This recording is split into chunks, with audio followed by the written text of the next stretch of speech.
आज हम आपको सत्य पथ पर नामक कविता पढ़ाएंगे। इस कविता के कवि अज्ञात हैं, अर्थात उनके नाम या कार्य के बारे में कोई जानकारी उपलब्ध नहीं है। आइए चलते हैं सत्य पथ पर नामक कविता के मुख्य भाव को सर्वप्रथम समझते हैं और उसके बाद कविता की पंक्तियों को पढ़ते हुए उसके भावार्थ को ग्रहण करेंगे। प्रस्तुत कविता में कवि मनुष्य को सच्चाई के रास्ते पर चलने की प्रेरणा देते हैं। वे कहते हैं कि सच्चाई के रास्ते पर चलने वालों के सामने अनेक प्रकार की बाधाएं आती हैं, कठिनाई आती हैं, लेकिन जो लोग दृढ़ता से इसका पालन करते हैं और लोगों को भी इस रास्ते पर चलने के लिए प्रेरित करते हैं, लेकर चलते हैं, तो उनके सामने कोई भी बाधा या रुकावट टिक नहीं पाती है और वे दीप और गीत बनकर इन बाधाओं को दूर करते हुए अपने लक्ष्य को प्राप्त करने में सफल होते हैं। आइए कविता की पंक्तियों को पढ़ते हैं। चल पड़े हैं सत्य पथ पर हम सदा चलते रहेंगे, चल पड़े हैं सत्य पथ पर हम सदा चलते रहेंगे, रात हो कितनी अंधेरी दीप बन जलते रहेंगे। कवि कह रहे हैं कि चल पड़े हैं सत्य पथ पर, हम सच्चाई के रास्ते पर चल पड़े हैं।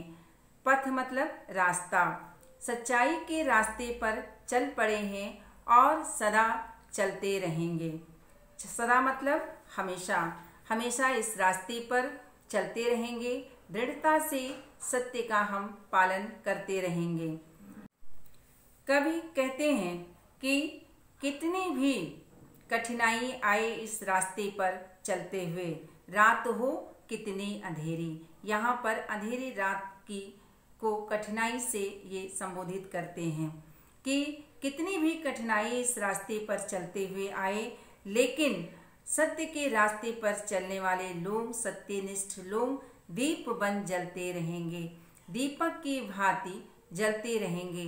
अर्थात जिस प्रकार दीपक स्वयं जलता हुआ, कष्ट भोगता हुआ, उस ताप को सहता हुआ और लोगों के लिए प्रकाश पैदा करता है, रोशनी पैदा करता है, उसी प्रकार सत्य के रास्ते पर चलने वाले ये सत्यनिष्ठ लोग जो हैं सत्य को फैलाएंगे, सत्य की रोशनी को फैलाएंगे, ताकि जो असत्य का संसार है वो दूर हो, वो यहाँ से हट जाए।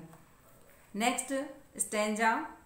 लाख बाधाएं खड़ी हों या घिरे काली घटाएं, लाख बाधाएं खड़ी हों या घिरे काली घटाएं, यह न संभव चल पड़े जो पाँव, यह न संभव चल पड़े जो पाँव पीछे लौट जाए, पीछे लौट जाए। कवि इन पंक्तियों में कहते हैं कि लाख बाधाएं खड़ी हों, इस सत्य के रास्ते पर चलने वालों के सामने कितनी भी कठिनाई आए, लाखों बाधाएं आए, लेकिन ये अपने रास्ते से, अपने सत्य के रास्ते से टिकेंगे नहीं, हटेंगे नहीं। या घिरे काली घटाएं, या इनके सामने इन कठिनाइयों के आने से निराशा के बादल छा जाएं। यहाँ पर काली घटाओं से तात्पर्य निराशा से है, तो निराशा छा जाए। यह न संभव, फिर भी यह न संभव, यह संभव नहीं है, यह हो नहीं सकता कि चल पड़े जो पाँव पीछे लौट जाएं। जो ये पाँव सत्य के रास्ते पर आगे बढ़ चुके हैं वो पीछे की तरफ लौट जाएं, अर्थात वे सत्य को छोड़ करके असत्य की तरफ नहीं लौटेंगे। Next line.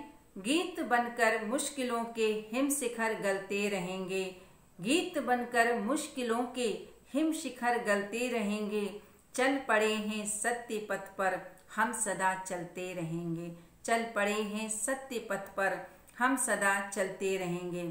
कवि कह रहे हैं इन लाइनों में, इन पंक्तियों में कि गीत बनकर मुश्किलों के, हम जो हैं वो गीत बनकर, आशा के गीत बन करके जो ये मुश्किलों की जो पहाड़ हैं, हिम शिखर हैं, जो पहाड़ों की चोटियां हैं, जो कठिन कठोर पहाड़ियों की भांति खड़े हैं हमारे सामने, वो उनको गला देंगे।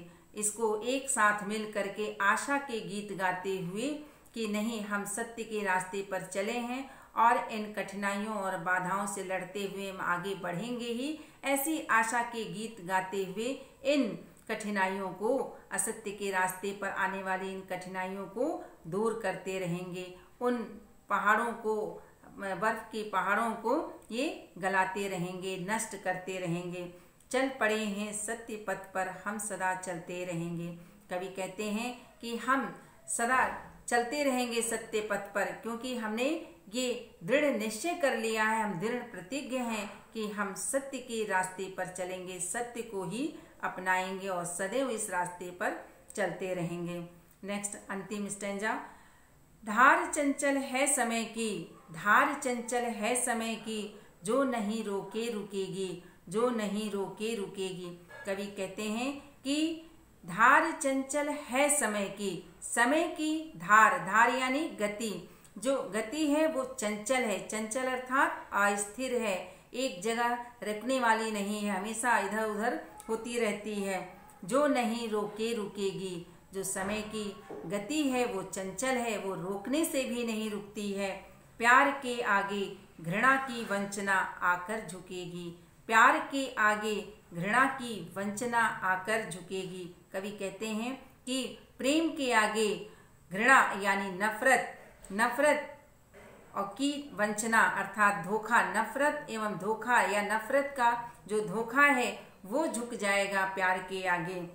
हर लहर को संग लेकर वेग से बढ़ते रहेंगे, हर लहर को संग लेकर वेग से बढ़ते रहेंगे। चल पड़े हैं सत्य पथ पर, हम सदा चलते रहेंगे। यहाँ पर हर लहर को संग लेकर वेग से बढ़ते रहेंगे। हर लहर का मतलब है कि समाज के विभिन्न गुण दोषों वाले व्यक्तियों को हम इस सत्य पथ पर संग लेकर, साथ लेकर वेग से, तेजी के साथ आगे बढ़ेंगे और उनको भी इस रास्ते पर चलने के लिए, इस सत्य के रास्ते को अपनाने के लिए प्रेरित करेंगे। चल पड़े हैं सत्य पथ पर हम सदा चलते रहेंगे। हम इस कवि कहते हैं कि हम इस सत्य पथ पर चल चुके हैं और सदैव ही इसका पालन करेंगे, इसी पथ पर चलते रहेंगे और लोगों को भी इस रास्ते पर चलने के लिए प्रेरित करेंगे। क्योंकि कोई भी एक अकेला व्यक्ति सत्य के रास्ते को अपना करके समाज को या राष्ट्र को सुरक्षित नहीं कर सकता है, ठीक नहीं कर सकता है। और सत्य के रास्ते पर चलने वालों को लेकर के और लोगों को भी लेकर के साथ लेकर चलने से ही समाज का कल्याण होगा और लोगों का कल्याण होगा, राष्ट्र का कल्याण होगा, हमारा राष्ट्र विकास करेगा। और इस प्रकार कवि इस मनोकामना के साथ, इस आशा के साथ, इस उम्मीद के साथ जो है सत्य के रास्ते पर चलने के लिए दृढ़ प्रतिज्ञ हैं। कविता यहीं पर समाप्त होती है और प्रश्नोत्तरों पर आइए चर्चा कर लेते हैं हम। मौखिक प्रश्न है, हम सदा किस पथ पर चलते रहेंगे? हम सदा सत्य पथ पर चलते रहेंगे। किसकी धार चंचल है? ख, मौखिक का ख। किसकी धार चंचल है और वह क्या करती है? समय की धार चंचल है और वह क्या करती है?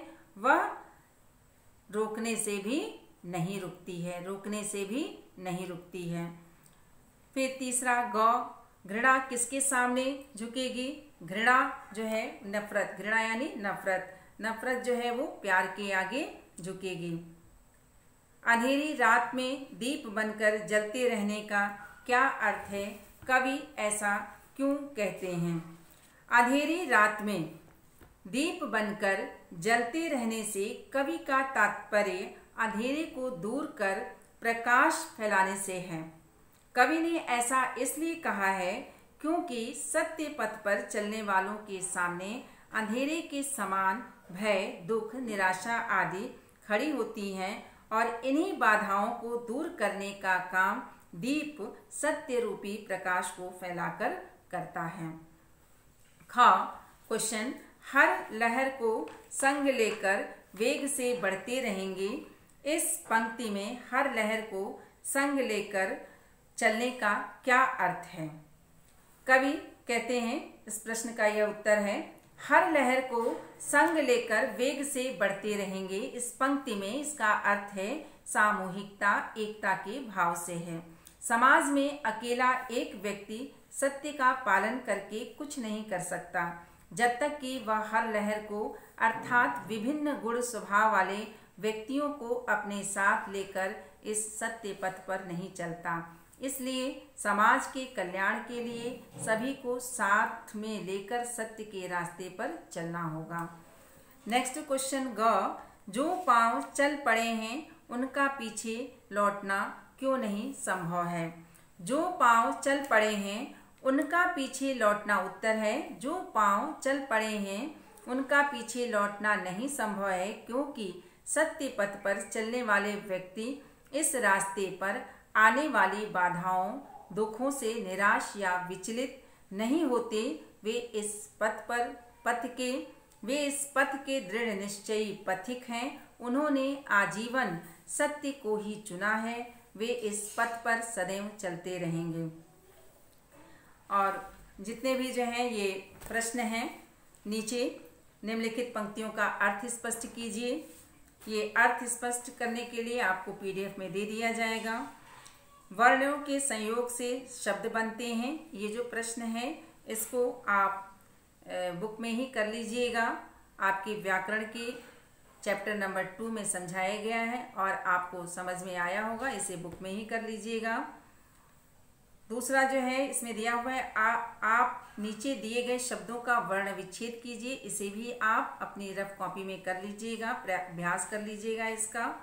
इसके बाद नेक्स्ट पेज पर 102 पर जो है वो दिया हुआ है कि अर्थ लिखिए। कुछ शब्द दिए हुए हैं, उनका अर्थ लिखिए और इनको वाक्यों में प्रयोग कीजिए। तो आप जब इसका अर्थ लिखेंगे तो इसका वाक्य प्रयोग करते समय अर्थ का प्रयोग नहीं करेंगे, बल्कि मूल शब्द का जो कि इसमें दिया हुआ है उसका प्रयोग करते हुए वाक्य बनाइएगा। अर्थ आपको पीडीएफ में दे दिया जाएगा। अब ये पाठ यहीं पर समाप्त होता है। धन्यवाद।